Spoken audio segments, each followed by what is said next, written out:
Well, I thought that we were having an excellent ceremony celebrating our 7 years of being an A school district here at Neshoba Central Elementary, and I'm on maternity leave. So Miss Plott, my administrator, asked me to be here today, and that is not what happened. We are celebrating our 7 years of success as an A school district, but I also won the Milken Educator Award today. As soon as I heard my name walking up, all I could see were my students who were holding up cards with money symbols on them for $25,000.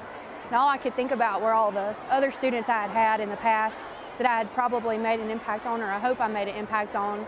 I saw their faces up there too, hoping that not only was it national recognition, but that they recognized how much they've been loved and cared about also. When I heard that there was going to be a monetary supplement of $25,000, honestly, the first thing that popped into my head is, how can I use this in my classroom? How can I use this to better my school? I have no idea what to do with it, but I hope that I make a plan to do something that will make a difference in somebody's life. I teach 5th grade math. I have previously taught 5th grade math and science. This year I have about 73 students in 3 classrooms. They come from all different walks of life. They're all beautiful and smart.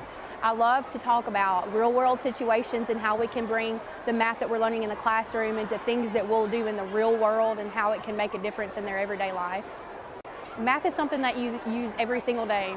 Use it when you're setting your alarm in the morning to know how many minutes you're going to have to get ready. You use it at the grocery store. You use it tracking how long it's going to take you to get to work. Use it paying bills. Use it absolutely every aspect of life, even if you don't realize it. Because the older you get, the more you're going to use it in your brain, but you have to learn it before it can get into your brain. I decided to become an educator because I was a student, not who was left behind, but just one of those who kind of flew under the radar. Behavior was okay, enough to not get in trouble, but I did struggle learning, and I wanted to make learning fun and engaging for students, so I decided to become an educator. And I learned the hard way that it's not always easy, but it's definitely fun watching their light bulbs turn on when they get a skill. So with my creative approach, I incorporate a lot of chants and songs and movements.